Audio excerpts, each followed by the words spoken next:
Assalamualaikum warahmatullahi wabarakatuh. Saya sadar ada perbedaan budaya antara negara di mana saya tinggal dengan di Indonesia. Kalau di negara saya tinggal itu sebelum menyampaikan sesuatu kita harus membuat lelucon, joke. Tapi kalau di Republik ini saya baru ingat kita harus minta maaf. Jadi saya akan mulai dengan minta maaf. Permohonan maaf saya ini berkaitan dengan topik ini. Terus terang saja waktu dihubungi untuk memberikan keynote, saya tahu saya punya notes, but I don't think I have a key. Jadi hanya ada catatan di otak saya mengenai topik ini, tapi Anda bisa bayangkan topik ini topik yang bukan hanya kompleks, sulit, tapi juga evolving. Jadi mungkin kalau saya memberi keynote tahun depan akan ada hal baru, karena it's still evolving ya. Jadi susah sekali. Oleh karena itu saya minta maaf, saya hanya diberi waktu 15 menit. Jadi saya tidak bisa menjelaskan secara detail. Jadi saya pikir semalam lebih baik saya menggunakan satu slide. Tolong disampaikan slide-nya. Ya, ini saja. Ya. Nomor-nomor itu bukan nomor telepon saya, bukan. Ya, tapi beri waktu saya menjelaskan dalam waktu 15 menit. Menurut saya baris pertama sudah kita tahu semua, yaitu CO2 emission itu menyebabkan emisi dari greenhouse gas, GHG, kalau nggak salah bahasa Indonesianya gas rumah kaca. Ya. So what? Apa yang salah dengan itu? Yang salah, gas itu sangat berbahaya dan menimbulkan climate change. Saya tidak perlu mengelaborasi, Anda mungkin jauh lebih tahu dari saya. Yang jelas, semua pengusaha termasuk petani yang saya kunjungi dari Sabang sampai Merauke, itu sudah tahu mereka climate change. Mereka tidak tahu apa itu climate change, but they know already that they are impacted. Dari petani sampai UMKM, mereka sudah merasakan dampaknya itu. Mereka tidak tahu what is climate change ya, tapi jelas itu dampaknya. Sangat bahaya. Bahkan ada yang menyebut itu one single health threat untuk human being, climate change itu. Dan kesehatan itu bukan hanya menimbulkan penyakit yang kita kenal, bahkan penyakit jiwa. Banyak di Eropa sudah ditemukan kenaikan incidence of penyakit jiwa yang berkaitan dengan climate change. Belum lagi yang kita sudah kenal polusi, extreme weather, gempa bumi, hujan deras dan seterusnya. Belum lagi kalau kita bicara mengenai dampak terhadap pangan, produksi pangan, yang berarti rentetannya ke kemiskinan. Jadi kita tahulah bahwa climate change is elephant in the room yang kita harus jauhi. Pertanyaannya, sejauh apa semua ini membuat kita harus berpikir keras dan berbuat sesuatu. Tidak hanya berpikir keras, tapi berbuat sesuatu, dan berbuatnya jangan menunggu. Jujur saja, kalau kita mau brutally honest, kita sudah telat. Kalau mau jujur. Tapi kalau kita mau agak menyenangkan diri ya, sudahlah, it's better late than nothing.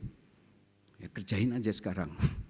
Tapi sudah telat, dan ini yang saya mau, salah satu poin yang ingin saya tekankan. Di Indonesia ada 750 juta ton CO2 emission per tahun. Kalau kita hitung per kapita, misalnya sekitar 250 juta penduduk, kira-kira 3 ton per kapita per tahun. Tapi Indonesia kan tidak sendiri, ada 200 plus negara di dunia. Berapa sih yang kontribusi Indonesia terhadap emisi itu? Sekitar 2%. It looks small ya, 2%. Tapi ada lebih dari 200 negara di dunia, jadi jelas kita di atas rata-rata. Itu sudah, I hope, sudah meyakinkan kita bahwa this is serious. Tapi yang saya sampaikan ini hanya emisi per tahun, artinya yang kita lakukan setiap tahun. You know what? Yang membuat tadi climate change, itu semua CO2 yang sudah kita lakukan berpuluh-puluh tahun. Jadi stoknya belum kita hitung. Dan menurut perhitungan United Nations, stok CO2 di Indonesia itu sudah 15 gigaton sejak mulai perhitungan climate change dilakukan. So I don't know if you still do not see this as serious matter. Jadi kebanyakan diskusi mengenai topik ini selalu mengenai bagaimana mengurangi emisi, which is good. Tapi jangan bermimpi bahwa kalaupun Anda berhasil, itu tidak ada lagi climate change. No way. Stok dari emisi CO2 itu sudah ada di bumi. Nah, untuk sedikit lebih, bukan menyenangkan ya, tapi tidak menyedihkan bagi kita, mari lihat dunia. Jadi yang 750 itu million ton per year, lalu yang 3 itu adalah 3 ton per year per capita, lalu yang 2 adalah 2% untuk kontribusi di dunia, dan 15 adalah 15 gigaton stok dari CO2 yang kita sudah kumpulkan. Mari kita lihat dunia. Dunia lebih parah, 20 gigaton.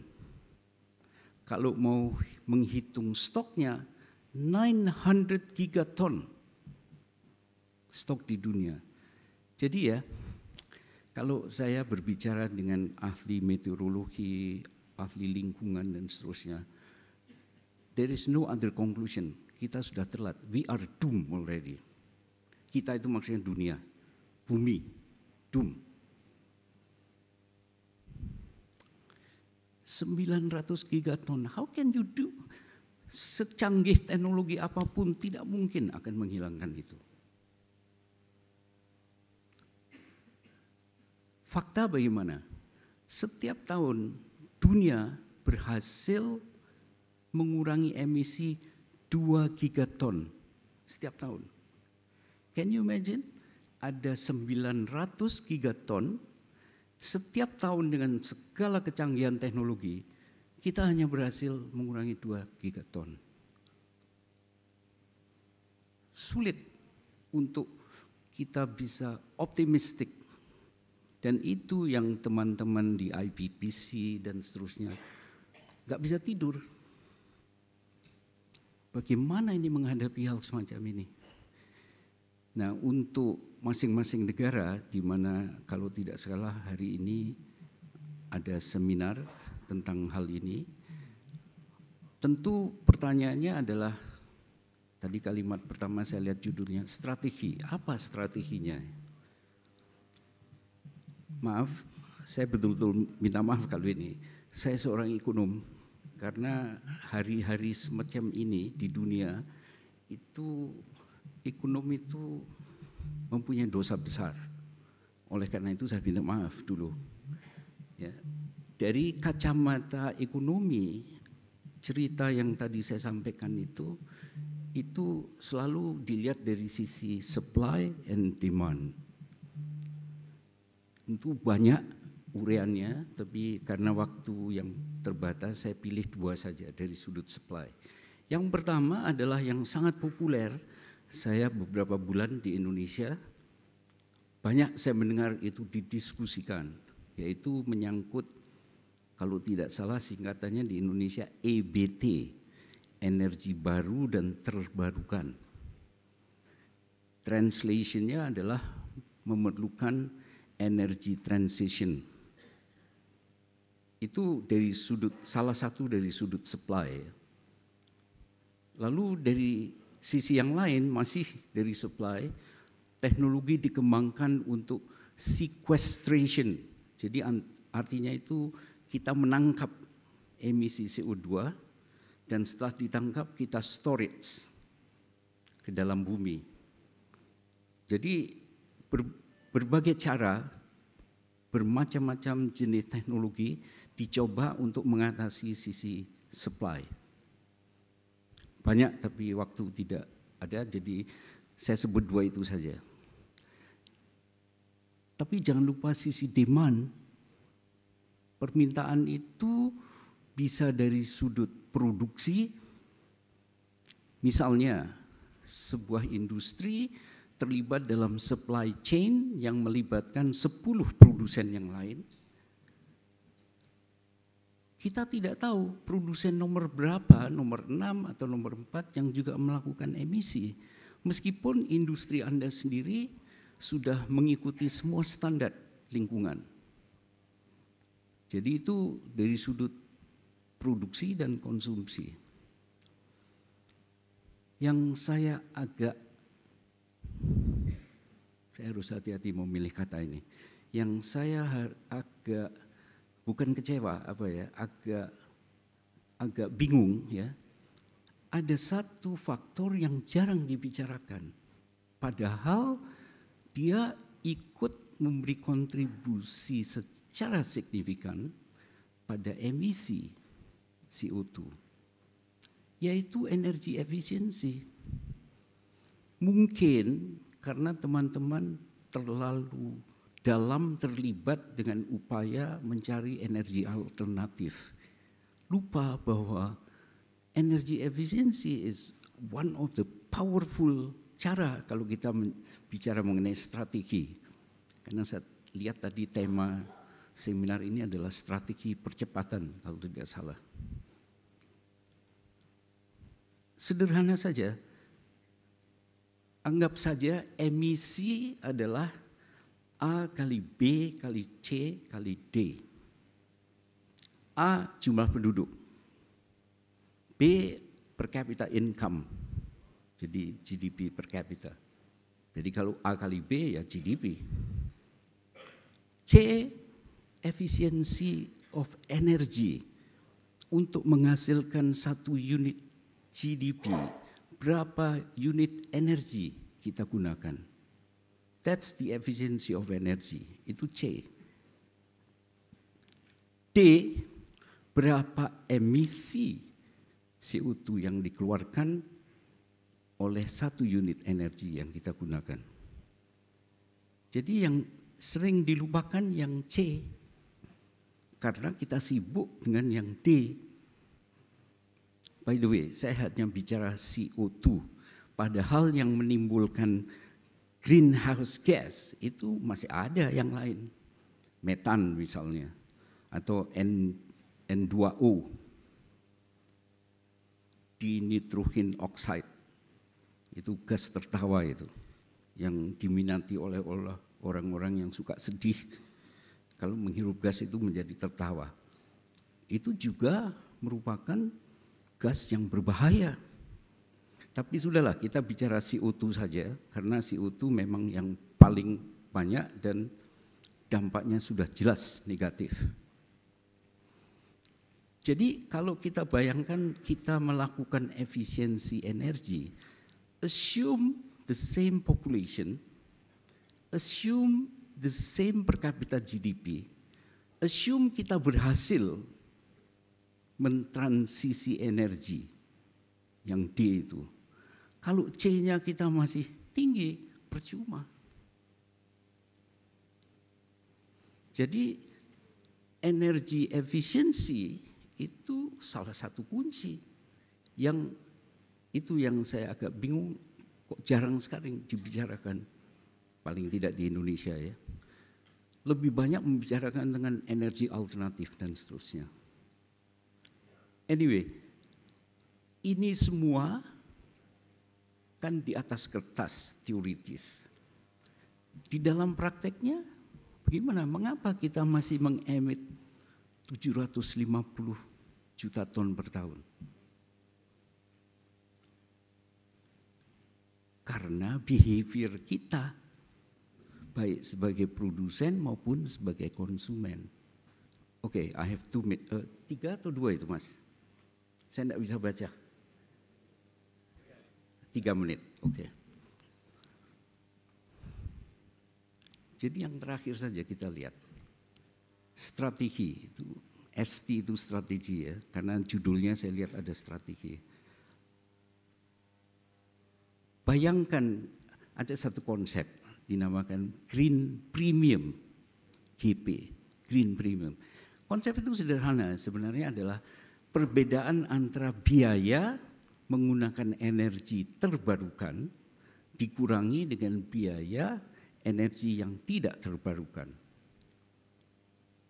Contoh sederhana, kalau Anda naik pesawat, itu jet fuel itu harganya $2,2 per gallon. Misalnya Anda menemukan fuel yang ramah lingkungan, lebih ramah lingkungan, ada namanya biofuel, itu $5,5 per gallon. Kan bedanya hampir $3 itu. Anda mau pakai yang mana? Ya sebagian besar akan pakai yang jet fuel karena mahal. Jadi 3 itu yang disebut sebagai Green Premium, GP. Semua lembaga internasional, sebetulnya ide ini mulai dari Bill Gates, Microsoft itu ya, berusaha menurunkan GP, menurunkan Green Premium. Karena itu perbedaan antara A dan B, kalau mau menurunkan either kita menurunkan A atau menaikkan B. Yang kita lakukan dua-dua, memberi insentif pemakaian A, energi terbarukan, dan memberi disinsentif untuk B supaya lebih mahal. CO2 tax, carbon tax, that's one example of B, sehingga lebih mahal. Dengan harapan there's a change in the behavior dalam bentuk penggunaan energi yang terbarukan. Itu kalau kita bicara strategi, yaitu. Lalu saya lihat di judul seminar ada akselerasi atau percepatan kalau nggak salah istilahnya. Nah, itu tadi yang saya bilang ABCD, jumlah penduduk, per kapita income, energi efisiensi, dan emisi per energi. Kalau kita mau turunkan total perkalian itu, silahkan pilih. Mana yang menurut Anda bisa paling cepat? Anda mau menurunkan per kapita income? Bisa, tapi apakah politically acceptable?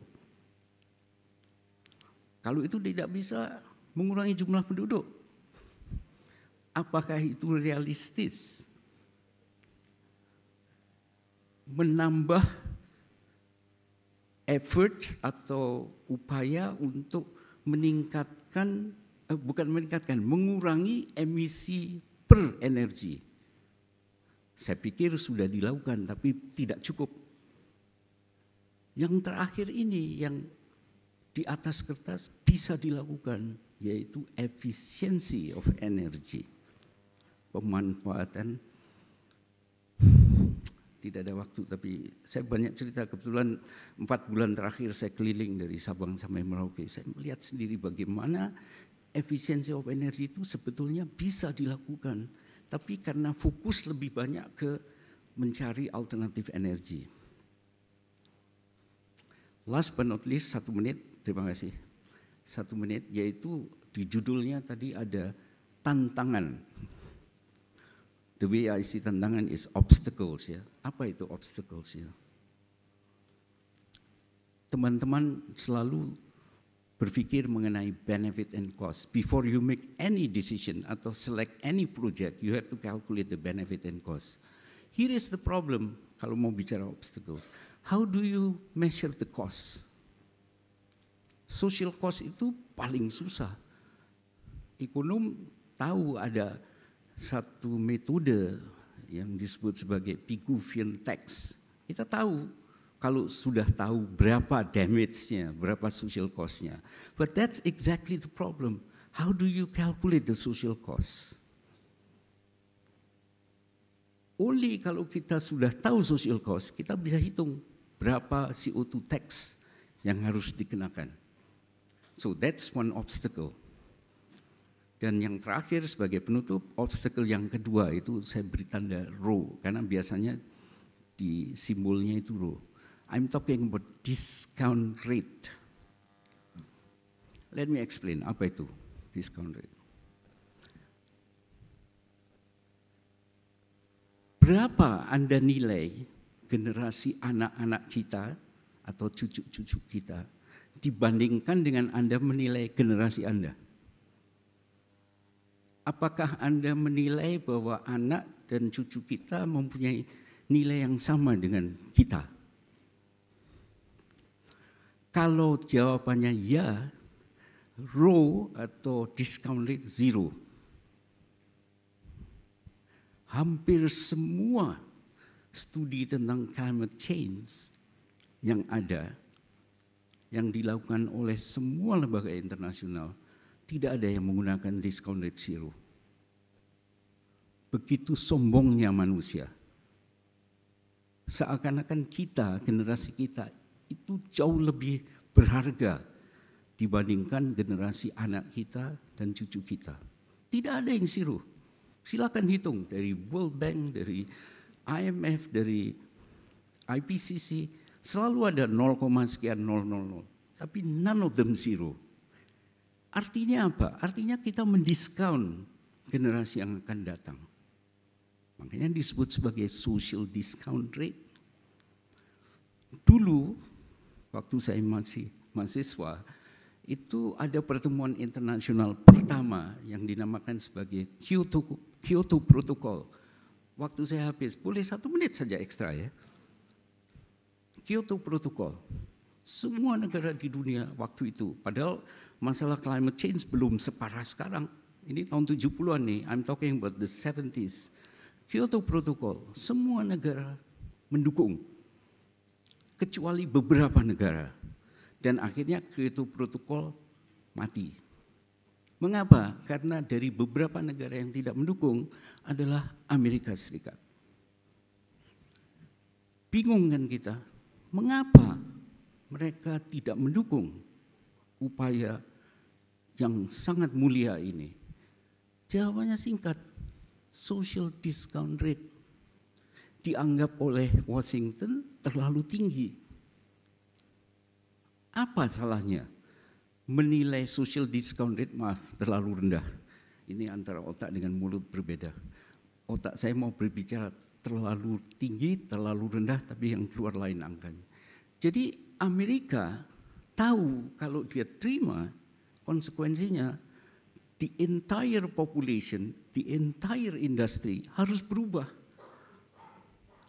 untuk bisa mencapai target sesuai dengan discount rate yang rendah. Itu sebabnya mereka nggak mau. Mereka nggak siap untuk merubah pola hidup dan seterusnya. Yang terakhir ada 2 gambar itu, mungkin Anda bertanya, apa itu 2 gambar? Ya. Gambar yang di atas itu bathtub. Saya hanya ingin mengingatkan apa yang tadi saya sampaikan. CO2 itu yang kita bicarakan itu adalah air meluap dari Batam. Kita sibuk sekarang mencari untuk cara menyapu atau menghilangkan air yang tumpah itu. Kita lupa bahwa di Batamnya sudah ada itu, air tumpah. Jadi pertanyaannya, Anda mau sibuk mengurangi air yang tumpah atau apa? Matikan saja faucetnya. Ya kan? Kalau Anda matikan faucet nggak ada air keluar. Tapi tidak realistis. Matikan faucet artinya stop pertumbuhan ekonomi. Tidak mungkin. Oleh karena itu, maka muncul ide-ide jalan tengah. Salah satu ide jalan tengah itu adalah net zero emission. Dan dengan itu saya ucapkan selamat berseminar karena topik net zero emission ini sangat penting. Assalamualaikum warahmatullahi wabarakatuh.